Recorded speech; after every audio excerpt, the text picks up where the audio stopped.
Without a shadow of a doubt, it's the Cronkite Show in social media history.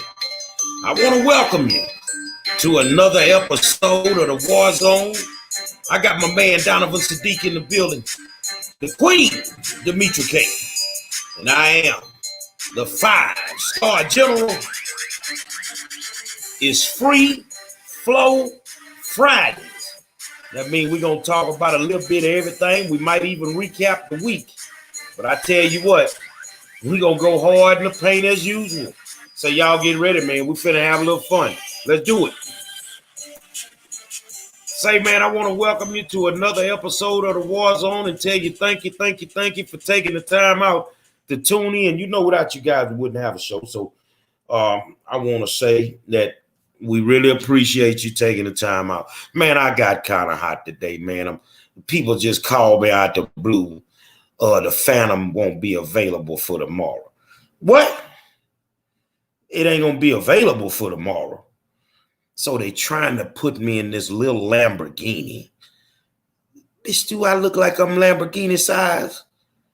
Man, we need to figure this out. So I made a couple of phone calls. Because we ready. The video, we ready. Talk to K Reno, we ready to rock and roll. Donovan, what's on your radar for tonight, bro? And welcome to Free Flow Fridays. We made it, y'all. It's the weekend. Some of y'all haven't gone back to y'all jobs. Y'all got y'all weed. Y'all got y'all Hennessy. Y'all ain't got shit to do. So, we're going to get in here and recap some stuff and just talk about what is actually happening out there. Your man Joe Biden's on vacation at taxpayer expense, doing what he does. And as you guys know, the Capitol rioters, these guys were so damn tough January 6th, but now they crying and multiplying and talk about I need to get out. And come on, when they put us in there, some of us, we just like, hey, I'm here. Let me do my bid. Let me roll. But that goes to show you these people ain't about that life. Demetra?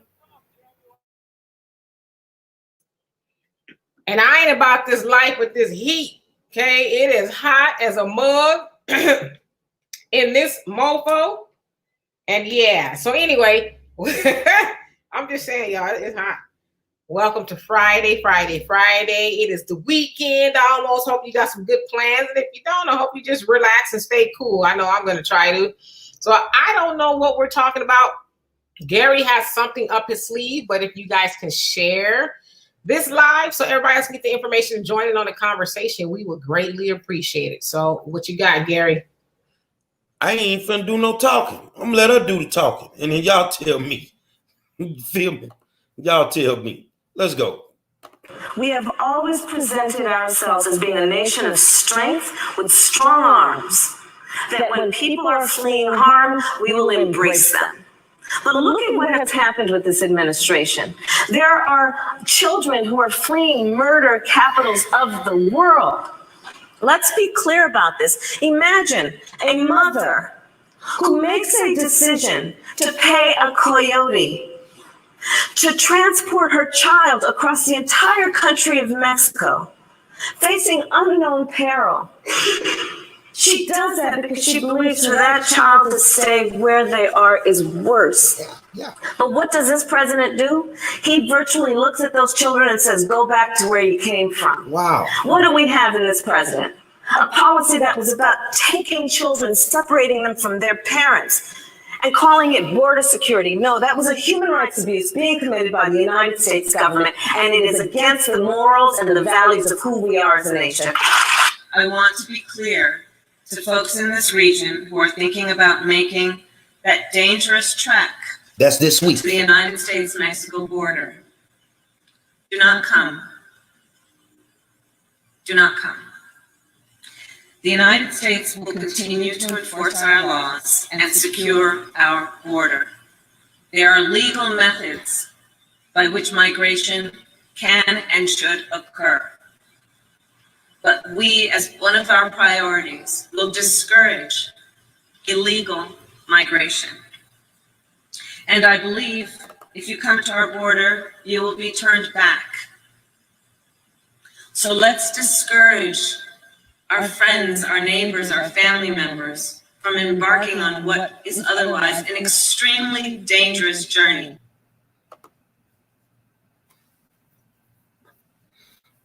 Sound like a pathological liar to me. You said whatever you needed to say to get your illegal friends to vote for you. And then once they voted for you and you got in office, Kamala hit him with the dig. Well, not only just that, I mean, she's a pathological hypocrite. You know, it was a matter of them telling people, especially them, what they wanted them to know or hear in order to get their votes, but they couldn't vote for them anyway. But I think it's more or less, they had a change of heart, I guess, because we know that when Biden got into office, they reversed a lot of Trump's policies. You know, the immigration, bans and the wall. They stopped the building of the wall. And almost overnight, an influx of people, immigrants, started coming in to the U.S. border. I mean, they showed it was like, miles of people coming in. And I think they said there's 178,000 people in detention centers all over America now, really due to the influx of immigrants that came in under the Biden administration. And I think they bit off more than they could chew. I think, it was all fun and games when they was talking about Trump's building the wall is racist. And the wall was built in racism. Let's just be honest, right? But in regards to Black people, the wall was helping Black people. But once they got in, they said, everybody's come over here and do what you will. It bit off more than they could chew. They can't afford it, right? And so they sent Kamala to go and be the cleanup woman. And they told her when she got to Guatemala, go home, mind your business. This is your fault. The presidents, blamed the Biden administration. The president of Guatemala, they blamed the Biden administration, say you guys opened the borders and caused our people to leave. Like, we didn't want them to leave. You caused them to flee from here. And now that you have them over there, now you talk about stay here. Nah, sis, y'all need to deal with it. It's kind of funny that, I think I had said this on my podcast a couple of months ago in regards to how Kamala changes her spots whenever it is politically necessary for her to do such a thing. But, Beauregard Jeff Sessions sat at the border down in San Diego and made an announcement and said, if you come here, we gonna treat you like the Negroes that we treat here. He made it abundantly clear. And the Democrats like, oh, that's a human rights abuse. You guys just heard what she just said. But here's the thing that I want you guys to think about. Now that we have to get back to work and, Biden administration said, if you vote for us, here comes a stimulus check and more on the way. Exact quote. And more on the way. They ain't talking about that stuff no more. Notice that this is what is going on with the Democrats and your boy, Mr. Biden. Now that we're getting back to work, the most people that are going to be affected by this moratorium is going to be Black people. Do you guys realize there are more illegal immigrants housed in the United States right now than legal homeless Americans? What do you got, 5-star, on there? What do you think? Looking at some comments. Ragnar says she's doing the best she can. Stop that shit, man. Stop placating for the failed Black politician. Stop placating for the failed Black politician. The one thing that I believe in, no matter what happens, and I'm gonna win, is that my reputation will be judged but one day. But my character shall be judged for a lifetime. If I can't be an honest politician, I don't want to be one. If I can't be an ethical politician, I don't want to be one. You said one thing and now you come back and you say something else. That does not work for me. So if she's doing the best that she can do, we in trouble. We in trouble. Demetra. No, I mean, she's a politician like the rest of them. Anybody looks at Kamala's record, she's more of a conservative than she is, you know, a liberal. Look at her record, you know, and for whatever reason, she went along with Joe Biden and them, you know, we're going to stop the wall and, you know, and turn back the things that Trump did when he was in office to stop illegal immigration. And like I said, I just think they realized they bit off more than they could chew. And then, you know, she has the audacity. I'm sure she probably really didn't want to do it, but they sent her over there to tell them, listen, y'all stay here. Don't come over here, you know. But I mean, you didn't like this is something you guys created. It's almost like, you know, I don't know if this is a derogatory term, and I don't mean it to be, but an Indian giver. I'm gonna give it to you, then I'm gonna take it back, you know, when it's not for my advantage anymore. But I mean, they knew the job was dangerous. They knew what was gonna happen if they, you know, brought all these people over here. I mean, just like we know, the Biden administration in New York gave illegal immigrants up to $15,600 because they weren't able to work and they might have been harmed by the pandemic. And so that gets expensive after a while to have to take care of those people. And of course, the Biden administration doesn't want it to get out that, you know, they're not taking care of these immigrants, because what did they do to Trump? They talked about that administration like a dog. Oh, the kids in the cages, they're cold, they're hungry. And they did still say that they're trying to reunite about 2,700 kids, you know, with their families due to the moving around from the Trump administration. And so they don't want to get caught with their pants down, not taking care of them. So it costs money for every immigrant that comes over here that seeks asylum. They have to take care of them. And so now they want to stop the bleeding and say, stay home. But nah, deal with it. That's you create. Well, let me ask some questions, because you know I'm not the sharpest knife in the drawer. So who actually funds the money to take care of them? I think that's us, right? We fund the money to take care of them. Like Donovan said, we have a homeless issue in the United States of America. And I'm just asking questions because, you know, I don't really know. They can't seem to solve that. Am I correct? So you have a homeless issue, but you invite more people to come here illegally. And then the money that you have to take care of them with, it's our money. So you deal, especially as poor people, you increase our taxes to be able to fund your foolishness. Now I'm sitting and I stand by it. If you want to come to the United States of America, there's a way to come. I'm not in tune with paying all these extra taxes. I'm not in tune with that. So when the pandemic happened, I'm just asking questions because, you know, I'm not the sharpest knife in the drawer. When the pandemic happened, didn't these same countries close their borders to us? Would not allow us to go into their countries, but yet you would allow them to come here. Like Donovan said, make that make sense to me. I mean, you know, common sense just isn't common anymore. That's what kills me about this whole thing. At the end of the day, it's easy to take somebody else's money and spend it. As men, we know how that works. You know, we get our wives or our girlfriends. They have no problem taking our money and just shopping, you know, senselessly. But at the end of the day, we got to pay for that, men and, you know, ladies and people, American citizens. You know, you bring these people over here. They are not citizens. I live 90 miles from Mexico.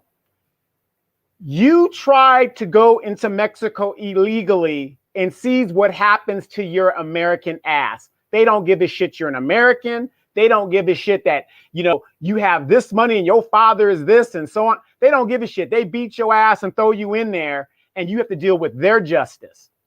And then they still throw you out and you got to pay a big fine and all this other shit even to get you out of there. So, you know, I just don't understand how, you know, these people could come over here.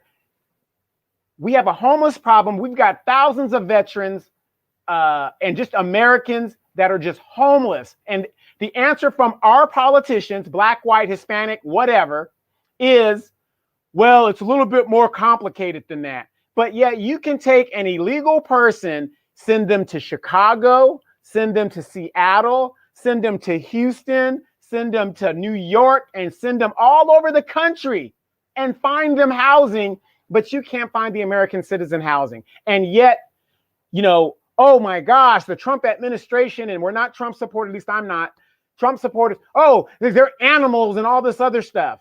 Well, I think it's kind of criminal to take my money and just throw it out the damn window. Well, I'm still not the sharpest knife in the drawer. Who created the cages that the kids are in till this day?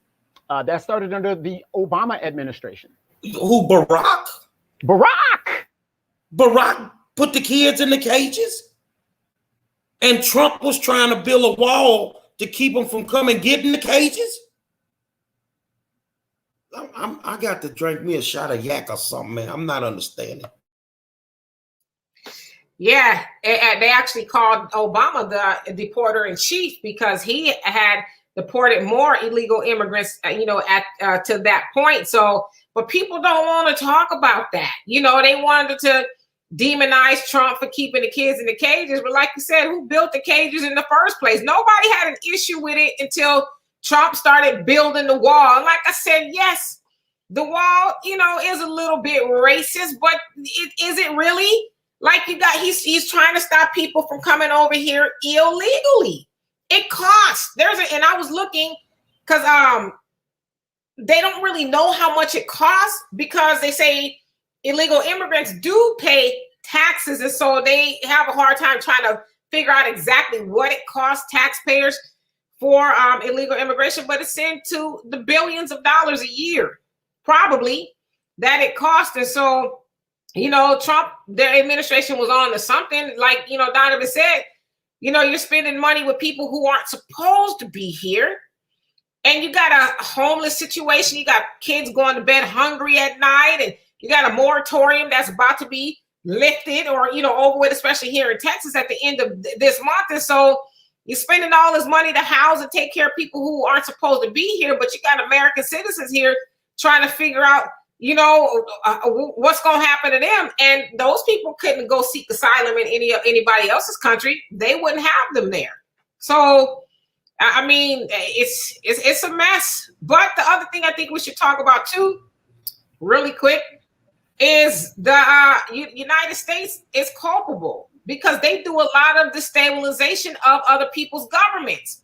You know, Mexico is, I'm sure, one of them, and a whole host of other countries. And I talked about a book earlier called The Tattooed Soldier.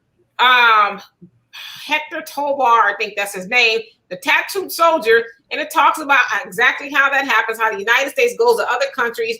They fund the guerrilla warfare, and they destroy the countries there. And a lot of times, too, when we think people immigrate over here, as Trump said, a lot of times people think it's their worst. It's the people who had no education and they're just poor. And a lot of those people are doctors, lawyers, business owners. Like they were somebody in their country, but they fled due to the destabilization and just the mayhem that took place. And a lot of them are escaping so they can live, right? You're a historian. And once again, I'm not the sharpest knife in the drawer. But in the first video from Kamala Harris, she called this a human rights violation to deny them the right to come in here. Am I correct? And I think it was 2 weeks before Malcolm was killed, you know, that he was, you know, going to go to the United Nations because of the mistreatment of Black people that he considered and the United Nations considered a violation of human rights.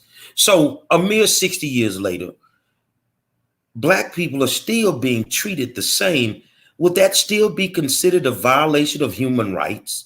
You know, I really don't know. I'm just a senior in college. You know, I really don't know. You know, and I'm trying to figure it out. The United States of America is a farce. It's a farce. Like you said, they go over there and they destabilize these people's country. Basically, they tear it up because they the bully and they can go in and they can tear it up. And then once they tear it up, they use our tax money to rebuild these countries. You see what I'm saying? Then you allow some of their people to escape and come on over here. But I want to know how much money went to illegals compared to what went to American citizens. Now, I know the American citizens would dwarf the illegals when it came to pandemic relief money, but I would love to know how much went to illegals. And how can you track that money if they're illegal? What stops an illegal from using 9, 10 different names to get the 15,000 9, 10 different times? I need to understand that, Donovan. Well, I can tell you here in California, it is estimated California spends an average of $64,000 in relief and benefits for illegal people who come into California. $64,000, which I think is probably equal to what we do to house prisoners, people that are incarcerated. So these people are not citizens, because when you come to California, you can get a driver's license, you can get food stamps, you can get a form of welfare and housing or whatever those. So California spends about $64,000 annually per illegal person.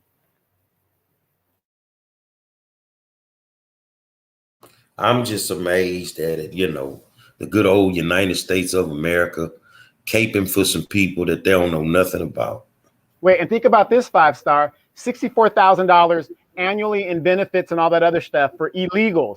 You got people working 40 hours plus that don't even break 30,000 a year, and they're working. Yeah. Yeah. I just think it's a bunch of foolery. And really, they're trying to change the voting landscape, you know, get these folk over here. And I'm going to be honest with you, I know quite a few illegals. They good people. You know, they good people. I just feel like if you want to come to the United States of America, come the right way. Come the right way. Do whatever you need to do to come the right way. And if you can't do that, then so be it. But, you know, I just wanted to show that video so that y'all wouldn't have to wait until 2024 to contradict some of this woman's lies, man. And I mean, just flat out lie. That's all she do. And Demetra, I don't know if you know, you're a resident of the city of Houston. She's coming to Houston in the very near future. And our local Black officials are already ready to welcome her with open arms. And, you know, wherever she be, if I'm in town, I'm going to be standing outside the building with the bullhorn singing, "You ain't did a goddamn thing." Yeah. So anyway, yeah, that's, I mean, we're not surprised about Kamala. She would say anything she needs to get to where she has to go. So anyway, let's wait, real quick. I want to add this too. How many of you guys remember that the Trump administration, and we're not Trump supporters, but there's, just because somebody isn't of your political ideology doesn't mean all their shit is bad. All, you know, Republican stuff is not bad. All Democrat stuff is not bad. Wasn't it the Trump administration that tried to change the naturalization of citizenship within the United States to stop incentivizing these people from coming here? Just because you got here, but if you got here illegally and you had a child on this soil, doesn't mean you should be an American. I think there was some wisdom in that.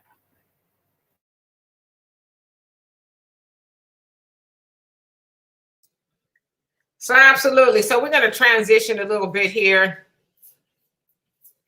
Some of y'all might have seen this trending on your social medias. Well, as it says here, man wins $30,000 on the lottery, buys himself a $2,000 necklace and a $10,000 bracelet. Later, he gets robbed and they take the chain at a West Side Detroit gas station. And so really what happened was, his name is Jamal, and he, as he said, won the lotto there in Detroit. And he was at the gas station taking care of his business. And on the surveillance, you could see the guys who snatched his chain kind of, you know, scoping out the joint, if you will. So he walks outside to get in his car or whatever, and the guys approach him, and he's running, trying to get away from him to go back into the store. And, you know, he's fighting them off best they can, and they end up beating him up and snatch the chain off of his neck. But so I want to hear you guys' opinion on just what I told you. You guys have heard about it or not? Well, Jamal is his name, right? Jamal got his ass beat. Jamal got his ass beat. Dude, you get a $20,000 chain and you wear it in the hood and you thought they wasn't going to take it off your neck? Well, at least you still have the $10,000 bracelet, I guess, because now you ain't got a goddamn thing. Why would you spend $20,000 on a necklace? Man, dude, see, this is where I'm talking about we get it wrong. You got 30 G's, you could start you a business. But you want to go out there and floss. All that come with the game. That's all I'm going to tell you. He got jacked for his chain and come with the game. Well, let me give my opinion on that. You know, I put this up when the story first broke on my page, and I made the caption, "This is what's wrong with this." And what I mean by that is, you know, we have this money that, like the 5-star said, we could have invested with it, or we could have saved it. We could have done something a little bit more with it. But at the same time, it's his money. If that's what he wants to do, that's fine. I have no problem with it. But you got to know the area that you're operating in. If you are in a so-called bad area, I don't think a $30,000 chain and a $10,000 bracelet is a place to floss that type of ice. That come with the game and the territory. You know, you trying to get jacked. They thought they wasn't gonna do it. Man, it's just stupidity across the board. Stupidity in the way you invested your money, and stupidity the way your $20,000 chain in the hood, thinking the jackers ain't gonna holler at you. Well, so my opinion is this. For one, we don't know what his financial situation is or was. Maybe that $30,000 was money that he had to blow. And, you know, he did say he'd heard about the chain jackings and stuff, just didn't think it would happen to him. But I don't have a problem with Jamal spending $30,000 on himself for a necklace or a bracelet, because people should be able to buy themselves what they want. Some people spend $30,000 on a car. Some people spend $30,000 on a necklace. But I think the problem is in demonizing Jamal for doing something nice for himself and not really putting the onus on the jackers, because the gas station owner also said the guy that did the jacking, that he did it before. You know, people come in the gas station and they eat snatching their chains off and stuff. They just haven't caught up to him.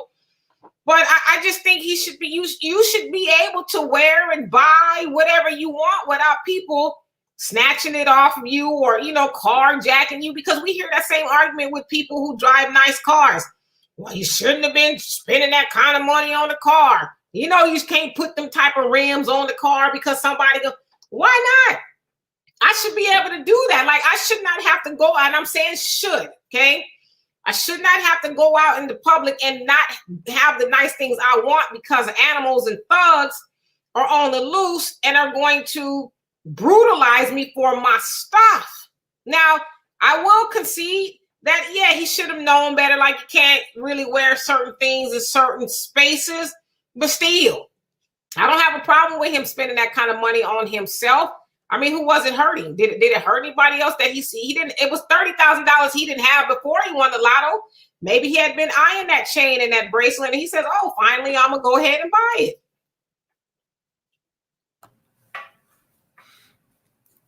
Yeah, I guess. You know, when we was younger, we had a neighborhood jacker named JoJo. If you from Third Ward, you know who JoJo is. Well, one day I was sitting at the bus stop, and JoJo was going to jack anybody. He didn't care. I was sitting at the bus stop, and here come JoJo. I didn't even get up nervous, nothing. JoJo sat down at the bus stop. Monroe, I don't have nothing for you to steal. If you want these funky cleats in my bag, you can have that. But I don't have nothing for you to steal.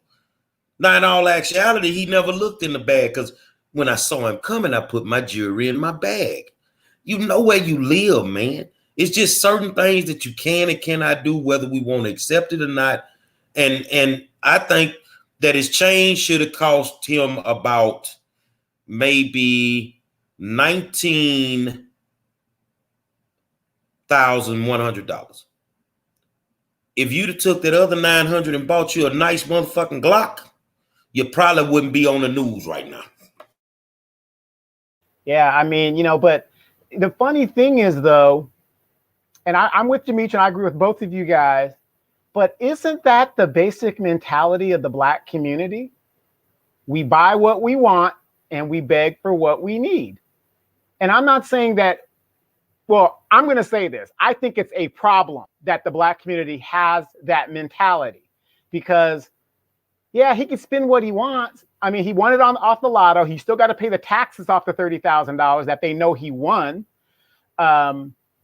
It's just mind blowing to me that, you know, he knows what environment he's rolling in and all that other stuff. And yet he still went and lost that ice or whatever he had to do. And again, I'm not saying it's a bad thing, but now it's gone. What are you going to do now? $30,000 out the door. You got people that can't pay their rent on time. Sisters will go get their hair and nails done before they pay their rent. You know, you need groceries in the thing. You ain't going to go do that because you want to go get your car washed or whatever. Isn't that the mentality of the Black community and one of the things that's wrong with us? Again, I don't have any problems with somebody spending that kind of money on themselves. I just don't think it, I mean, he should be able to do that without somebody wanting to steal it from him. And, you know, we just need to get back to a society where that'd be, you know, like in Turkey and other places.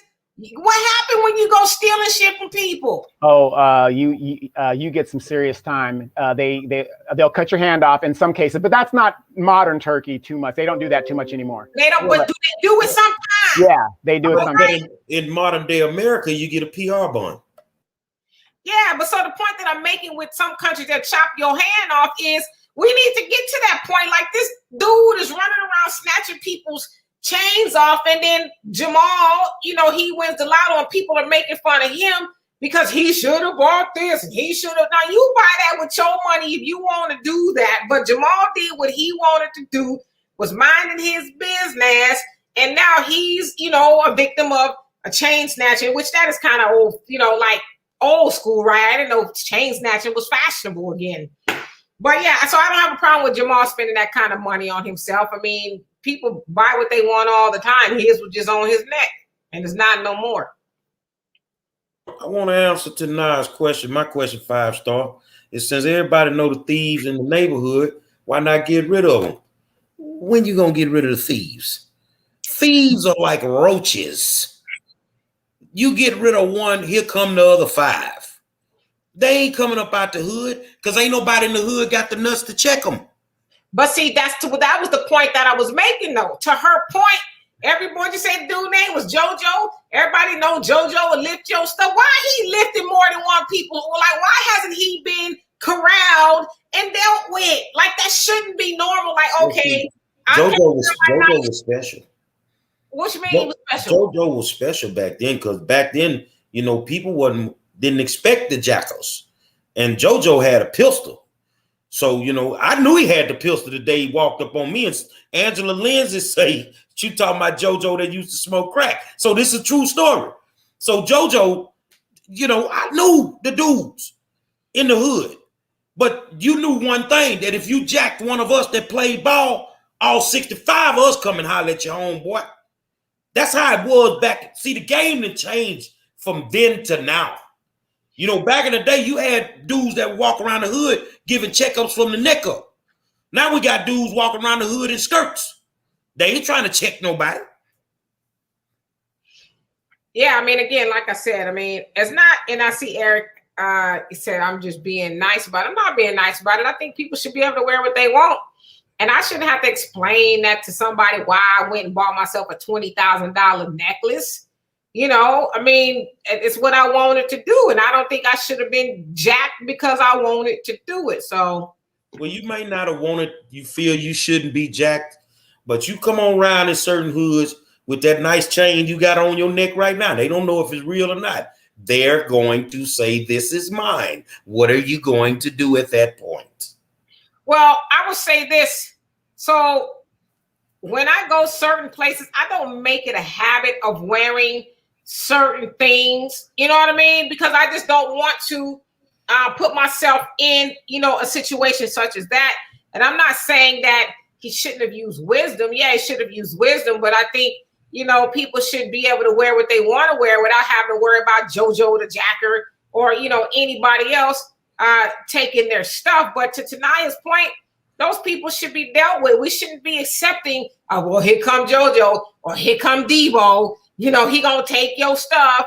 No, those people just need to be dealt with so we can, live in a society where we can do kind of what we want, that especially if it's not hurting anybody. But anyway, let's go ahead and transition to this. So we didn't talk about this, but you guys might have saw this trending around.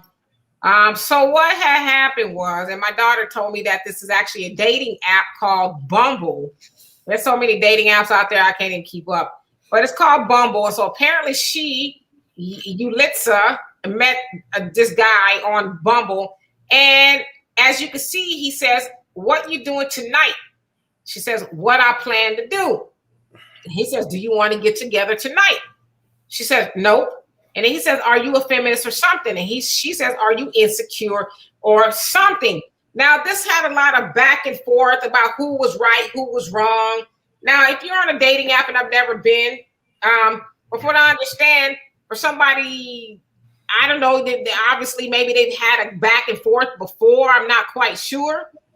But I guess the question is there a different way she could have gone about that? It seems like she was, pretty curt with him, behind him saying, what you doing tonight? And, a lot of people are like, well, he should have stepped to her in a better fashion. So what do you guys say about this? Well, if, you could talk to me or I could put my pimp hat on.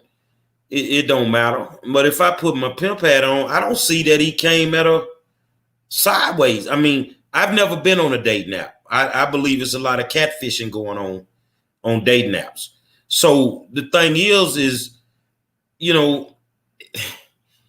my sisters that are a little bit older, you know the game. You know how a man is supposed to approach you.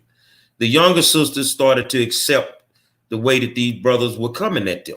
So now the way that he came at her is the way they come at people. You're 30. Okay, 30. Yeah, you them youngsters that don't want to listen. And then when you looking at social media, I see no ass on social media and I see on Pornhub. So, they want them to respect them, but we don't know the backstory to how little mama presented herself on other things that went with that for somebody to come at her like that. That's just my honest opinion. Well, I would just say this. If she's not interested in the dude, I'm not really sure how dating apps work either. I'm a gotta meet you in person type. A lot of catfish. I agree, because like I said, she looks pretty in the face, but then you go down, it's a whole different ballgame. Whatever. But how did obviously she liked him or something to where he could communicate with her. So if she's not interested, why did she even click on to him to let him conversate? Ladies, if you're not interested in the dudes, just don't show interest. I mean, what is he supposed to do? He's asking her out and trying to come at her.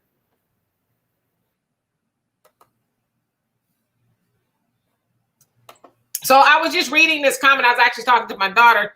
And Sunlight, how you doing? He said, Bumble is for guys who can't approach women. The app is for women to approach men. And my daughter said the same thing. And so clearly, if that's the way it works, she approached him. But more importantly, she says, you're 30. I honestly can't believe I let men even talk to me. That's not.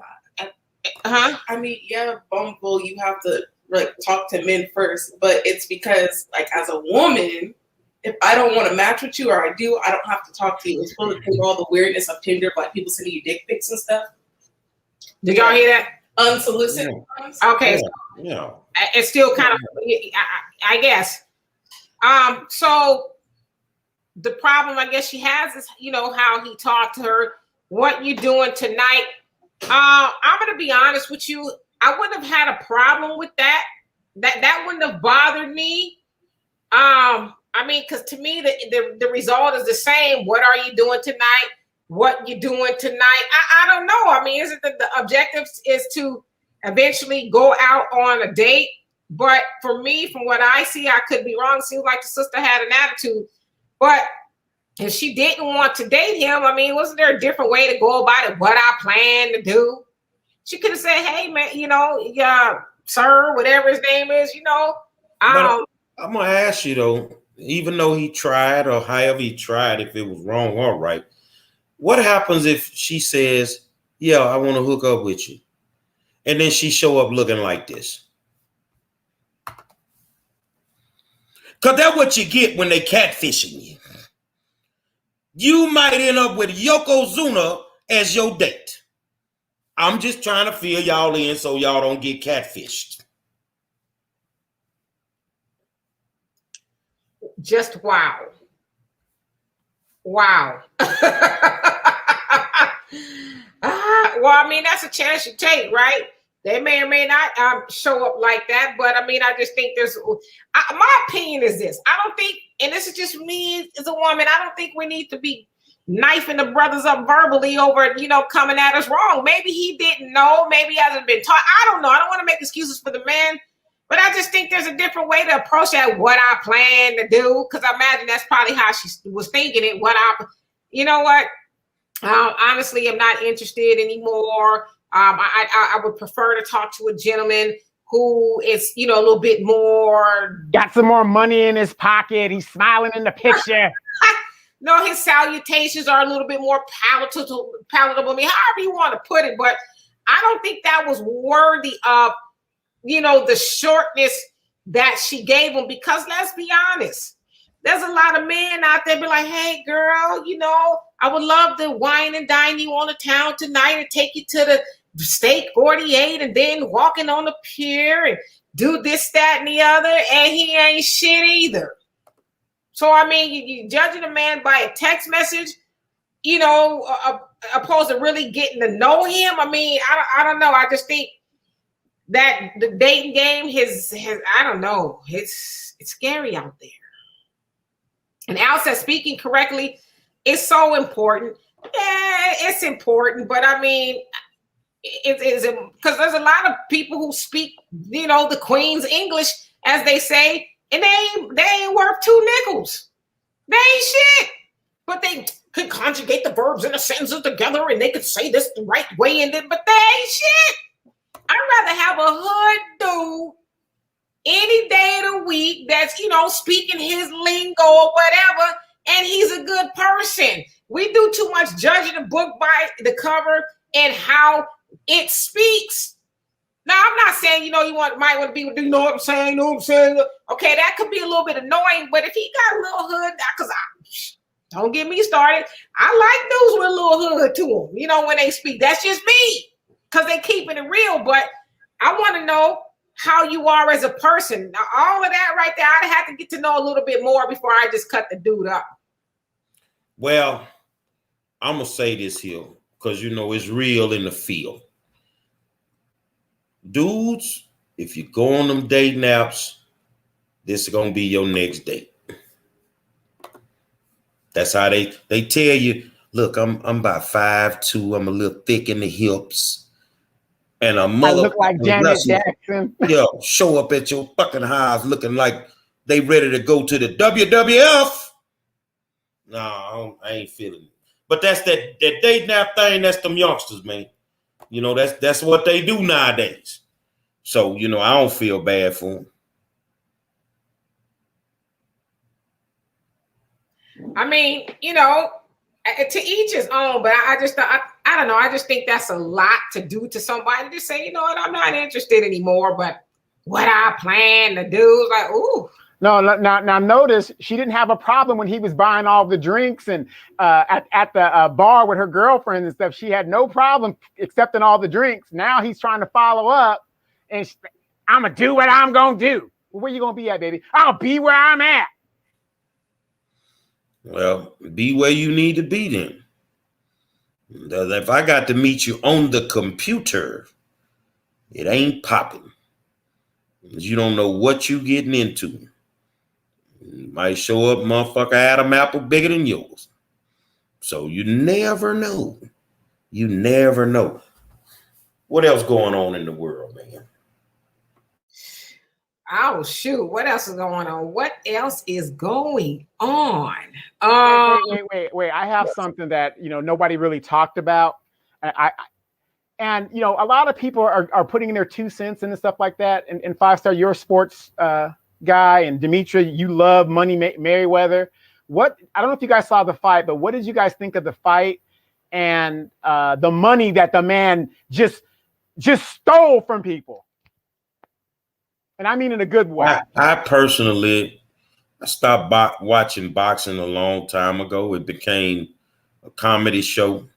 If you want to pay money to see that, then pay money to see that. I mean, that doesn't do anything for anybody. I come from back in the day when you had the real fights, when you had the Alis and the Fraziers and the Marvin Haglers, and you knew that when they showed up, it was finna be a fight, bro. The Ken Nortons, it was gonna be a fight, man. This comedy show nowadays, I'm really not into it, man. But Floyd just making Grand Theft $10 million for you to watch that foolishness, man. Well, if you enjoyed it, it was money well spent. But 05 Star ain't gonna. I don't even get it. You can stream it for free if you just float around. I don't even want to watch it for free because I'm a real sports enthusiast, and therefore I don't want to watch that foolishness. But I just think it's amazing. I think the white guy made like $250,000 or something like that. But it's just the idea that here this guy, out of nowhere, YouTube star, whatever he is, gets an opportunity to get into the ring with one of the greatest fighters of all time and get a payday.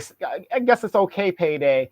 And, just Floyd Mayweather just to make that kind of money and just walk off into a sunset, which was basically he gave up, I think 130 pounds to the white guy, and the white guy was just flailing. And I just couldn't, I just can't believe that kind of money could be given. And it's almost like white privilege. It's like if that was, if it was another brother, that opportunity, the brother had to have some skills or something, for people to even significantly do it. Because this white guy, he's fought some people, but who did he really fight to fight Mayweather? You know what I mean? Man, you got folks that should have fought Mayweather in their prime that couldn't get a fight. And now this dude just come off YouTube and get a fight. It didn't matter how much he trained, he wasn't going to beat Floyd. It wasn't going to happen. So the outcome of it. That's why I can't watch these comedy shows. But I tell you what I want to talk about. I want to talk about the hate that LeBron James is getting. I'm talking about a kid that came into the league as a kid. Never been caught up in nothing. Been married to the same woman forever. A good father, good businessman. And a lot of Negroes have a lot of hate for LeBron. I'm not a big LeBron fan, but I don't understand the hate that this man incurs. And I mean, even Floyd, because Floyd is flamboyant. He has a lot of money. Floyd gets a lot of hate. So where's this hate coming from, Demetra? Where's the hate coming from for Floyd and for LeBron? Is that what you're asking? A lot of it is jealousy. I'm a Floyd Mayweather fan. A lot of people, and a lot of our people don't like Floyd. They say it's because he's too flamboyant and he spends all this money and he's flashy and he's this and he's that. And they even lie on him and say that he does nothing for Black people. And that's when I get really mad, because I'm like, you was going to level accusation on somebody you know nothing about simply because you don't like him. Even when he's fighting Pacquiao and different people, you see Negroes. Oh, I hope, Floyd gets beat down and he loses. And I'm like, why? But the truth of the matter is, just like LeBron, Floyd does give back to Black people. He has his own Black company. He hires Black people. His manager is Black. His trainers are Black. He gives back to the neighborhoods, and I mean, so much money you can't even count.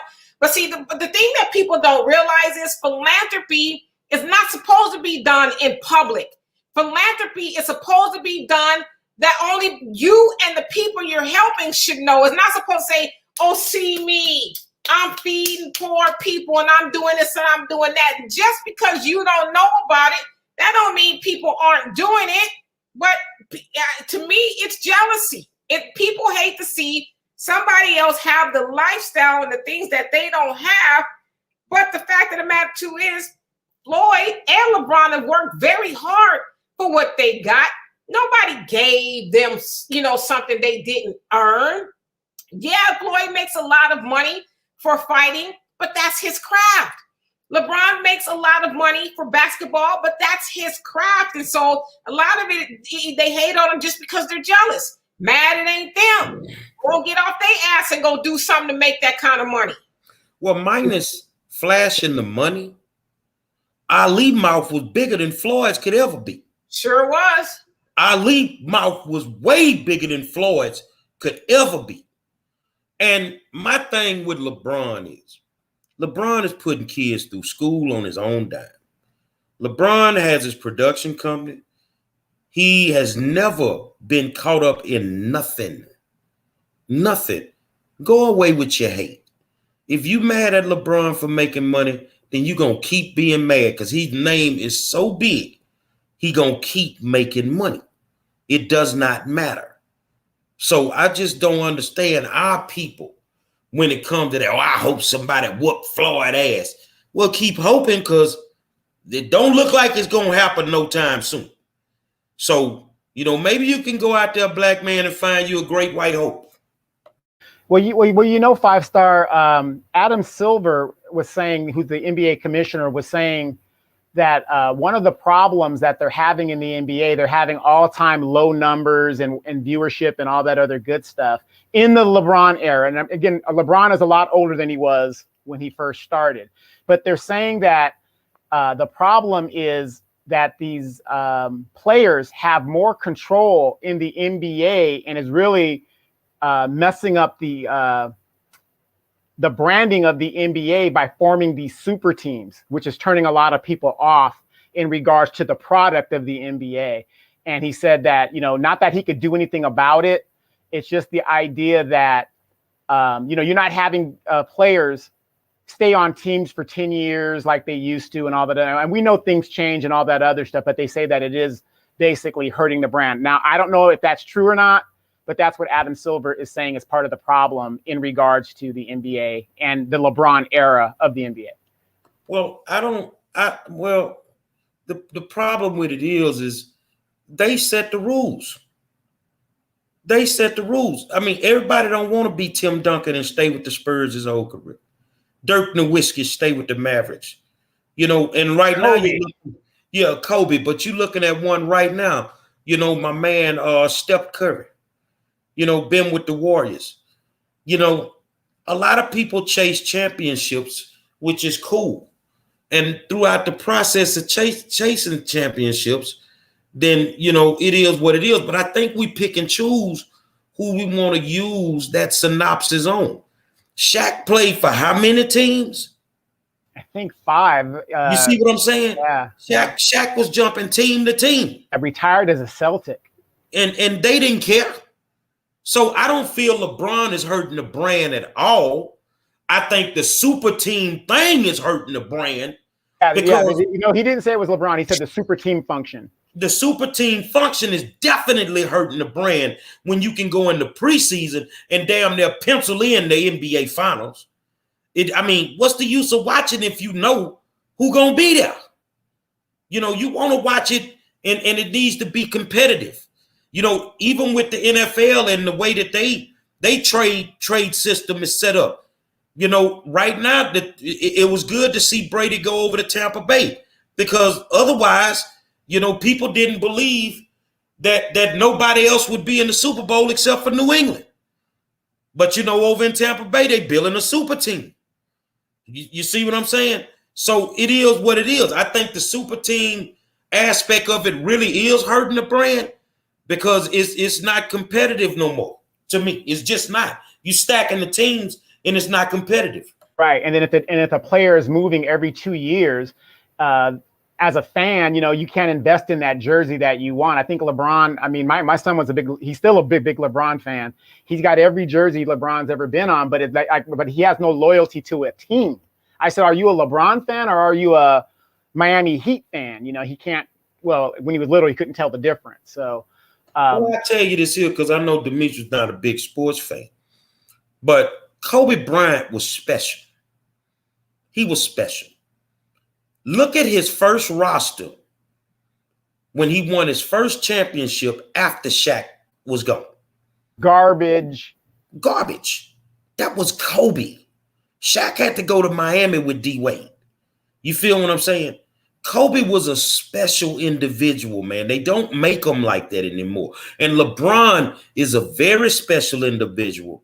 With the way that he gives back, I've never seen a sports athlete do it like him. I've never seen anybody do it like him. So I applaud that young man. And for those that have a problem with him, the hell with you too. So really quick, I want to talk about, since y'all was talking about basketball, and I see you guys' comments, basketball, there's a player by the name of John Collins who plays for the Atlanta Hawks. He had been going to a liquor store for 4 years, and one day he decided to go in there and hire the cashier, young black guy, 21 years old, to be his chauffeur.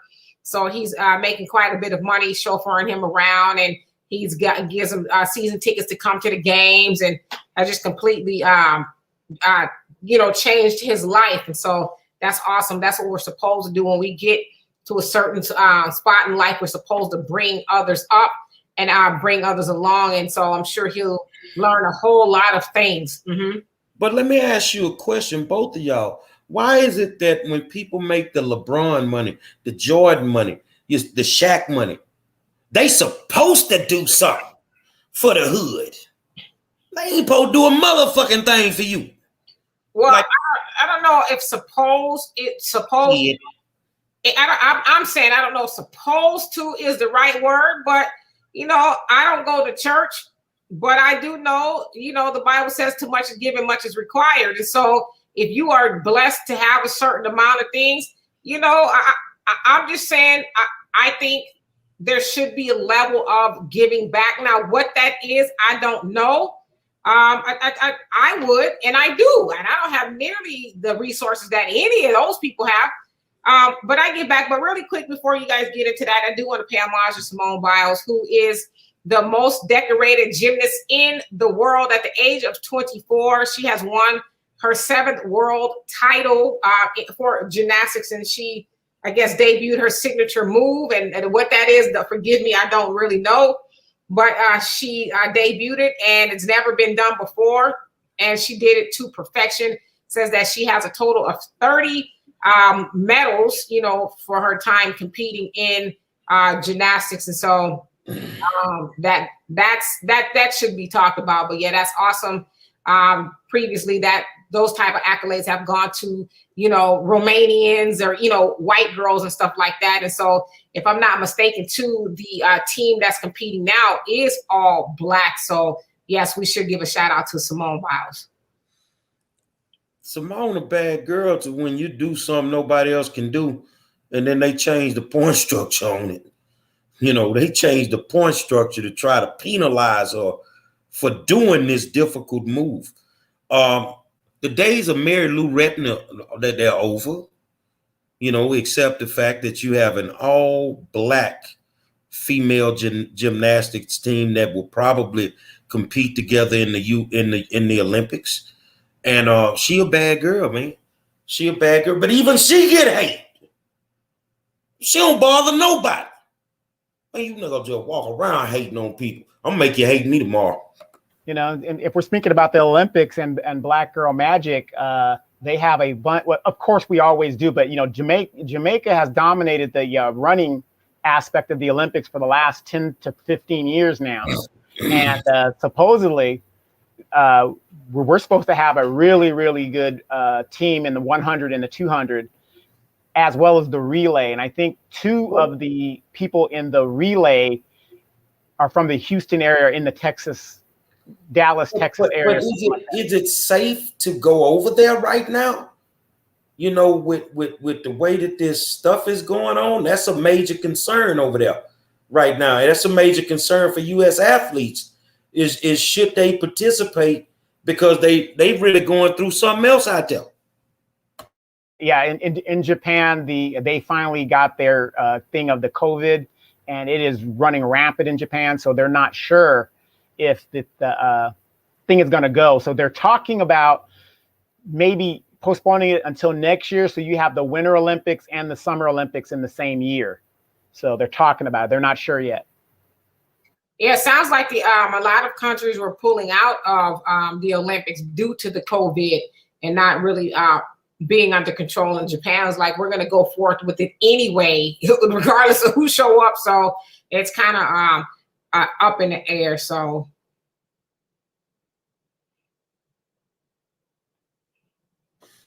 Well, if I was in the fat boy relays, I wouldn't go. I just couldn't trust it. That's just me. I mean, you know what you're dealing with in the United States of America. You don't know what's going on over there. And you don't want to take a chance. And if those that don't go, I will never look down on them or feel they betrayed their country or nothing like that. They made a conscious decision, and it's something that we're going to have to accept, because some of them are not going to go. They're just not going to go. Yeah. Rose City Writer says, I watched this show called I Am an Athlete, and they said they told family members to come up with a business plan and they will front the money, and no one did because they just wanted a handout. What do you think, Demetri? They feel like, I'm telling you, that it's their money. They ain't tackled nobody. They ain't dunked the basketball. They ain't hit a baseball. They ain't hit a home run. But as soon as you get that money, they feel it's their money. If you come from the hood, man, he better make sure he drops something off in the hood. Yeah, okay, I'll drop you off a sack of weed. That ought to hold you. I mean, I think if I'm an athlete, I'm definitely taking care of my parents, you know, because if it wasn't for them, more than likely, I wouldn't be there.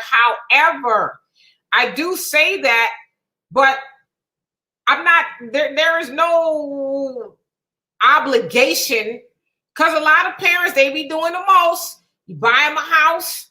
Well, I don't like this house no more. And then, you know, especially if it's a man, God forbid you get a little boo thing or you get married. Well, why your wife got to do this? And ever since you got married, you know, you just don't do this. Well, first of all, this is our money now. You know, the money got to go home. So, you know, when it comes to that kind of stuff, but yeah, I think you should take care of the people who took care of you while you were getting to that point. But obviously there should be limits. I don't have to buy you a new car every year and upgrade your house whenever you think, you know, you see Miss Lulu May down the street. She done got something new, so you think you should have it too. You know, I mean, that becomes abusive. Let me say this. If you guys that are on the thread right now, and you have like an exceptional child that might be going to the NFL or whatever, they're going to go turn pro or whatever, and they talk about getting you a house, make sure that they pay for the house out of their advance, because you got a lot of athletes that go out there and say, I'm gonna get my mom a house, and they put a down payment on it, and then they pay on it, then an injury happens, and next thing you know, mama ain't got no house. She just left her old house to go to the new house, and you know, when he could have paid it outright, you know what I mean? Or if your child is going to the NFL or they're about to get some money, whatever it is, don't put that kind of financial burden on your kids to make them go off and buy you a $2-3 million house. Buy something sensible, because you was living in an apartment before that. And now all of a sudden you want this big, gigantic house. No, be reasonable and say, you know what? I understand that's your money. You like to do something nice for me. Give mama and daddy a modest house, something we can take care of. And yes, like you said, Donovan, some you can pay off just like that. Something in case you get hurt that, you know, I'm like, damn, how we gonna pay this $10,000, you know, a house? No, yeah, I mean, but don't, it's like a two-way street. Don't be unreasonable. Don't find yourself cut off from the gravy train because you're greedy. And then you want to get on TMZ and talk about, oh, he just cut us all off. He won't do nothing for his mama. Like, no, tell the whole story, mama. Right. Kobe's mom. That was the big thing with Kobe's mom. I didn't want to say it, but yeah, that's what happened with them. And people demonize Vanessa, and they still do. Mad at Vanessa because she got all of her and her late husband's money. They've been together since she was 17 years old, and they think, you know, she shouldn't have nothing. That was their money. And, you know, I watched the interview with Kobe, and he said that. He says, you know, I had to cut my parents off because, as I always say, it was never enough of more. They wanted more of this, more of that, and they got greedy. His mama sold all of his high school stuff and just greedy, you know, and they demonized him. But he was like, I have to look out for me. It's not like I never did nothing for him, but it was just, you know, and then they wanted to demonize the wife because you're doing for her. I'm supposed to. That's my wife. The hell? My man Rose says, look at them kids get drafted. Who the first ones jumping up and crying? The friends and family act like they just got drafted or won the lottery. I'm about to say a white girl.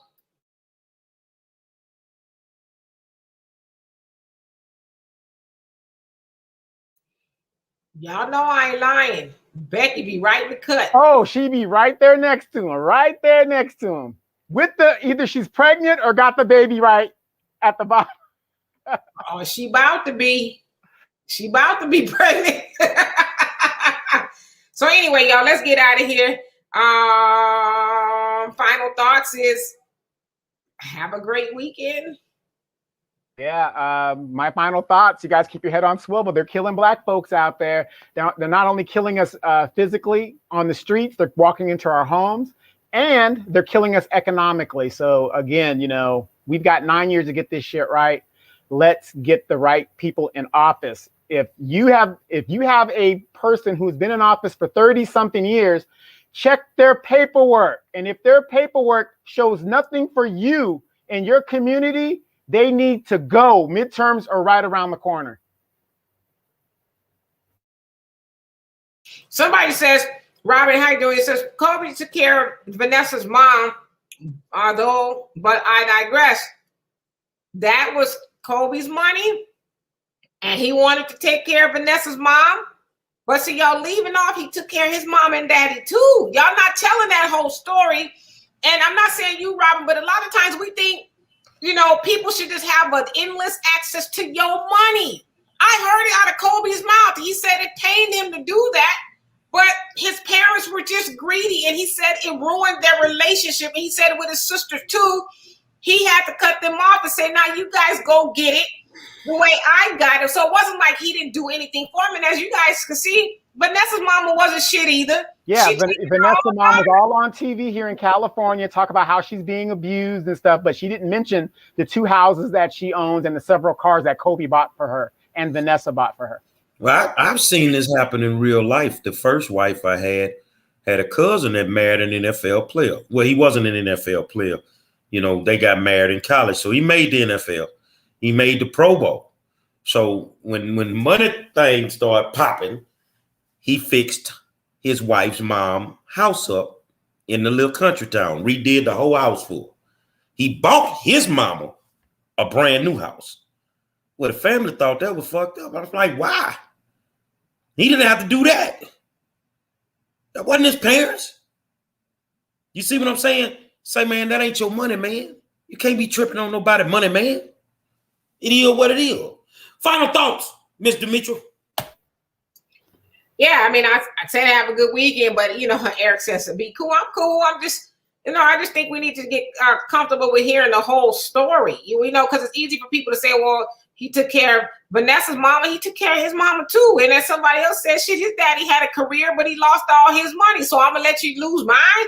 And it sounds like his parents was managing his money up front, and they started tricking off a lot of it. And so, I mean, it's not like they didn't have access to his money and he didn't do things for them. But I mean, I think we just need to get comfortable with hearing the whole story, because it's so easy to demonize Vanessa, who has lost her husband and her child, to talk about, well, she got all his money. No, that was their money. Their money. Yeah, and then Kobe's dad, even after his NBA career was over, he's living off of his son's legacy and name. Guys can forget he was a former coach of the LA Sparks. So he was getting an income based on who he was and who he was related to. So, but again, great show this week. Again, you guys, head on swivel. I just want to say, be careful out there. They're killing black folks.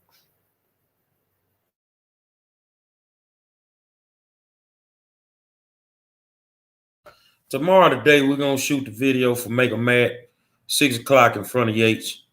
And then I'm going to go off to my next location. I have this high-powered African dance group that I'm going to shoot a scene with, me and K Reno. And we're going to have some good fun. If you've never been in a music video and you want to be in one, then show up tomorrow. And we're gonna show you some love and hang out with you. Gonna be some good people out there. If nobody show up, I don't really give a damn, because I'm gonna rock that bitch. I promise you that. I'm gonna rock it, and you don't want to miss that. I want to thank all of y'all that have invested in my campaign. And I will say this so that you can clearly understand, not a dollar of your campaign money is paying for this video. I'm paying for my video out of pocket. We're going to use it for the campaign because we have more important things to be able to purchase and that we're going to need. We need yard signs. We need shirts. We need push cards. You know what I'm saying? We need poll workers. And I'm going to provide a major employment opportunity for about, I think I need 17 more people, and might pay you $400-500 a day. If you're interested, all legal. If you're interested, I'll call you, Demetra. And your daughter live here? Okay, well, for you and her, I mean, it's what it is. Major employment opportunity is something I got my hands on. Just another blessing. Sunday, I'll be over at Scott Plaza. We got the U-Haul today, man. I'm coming. If you've been waiting, I'm coming, man. Ain't no faking in nothing I do. So I appreciate all y'all that have invested in the program. And as you saw last night, go to my page and you will see a comment from the school board last night. They had to give the teachers the raises that they needed. But the school board rep, Danny Hernandez, made a comment. Well, and to the degree we gave you the money, now we may have to come back and close low enrollment schools to compensate for it. Goddamn 5-star is a prophet, ain't he? I tried to tell y'all, bro. I'm a prophet. But that's okay. Tomorrow, 6 o'clock, let's get it in, man. We're going to have some fun. Let's get it in. And I might even put some bling on that I got hidden away. JoJo, stay your ass at home, because it ain't going to work the way you think, homie. I can promise you that. So it's been a fantastic week. We really enjoy y'all tuning in, and thank y'all for everything that y'all do for us. Say we the best in the business every night, 7 o'clock, YouTube and Facebook. I want to thank my good friend, Donovan Sadiq, the Queen, Demetra K, and I am the 5-star general. Say we're going to make them mad tomorrow, partner. I can promise you that. I'm going to piss you off tomorrow. The flyest electoral candidate you ever seen in your life. You notice I got it shaved up today. I'm ready, baby. I'm ready. Yeah, and I'm going to represent the hood, too. Got me about 4-5 of them stitched up, ready to go. Until Monday, man, we'll holler at you.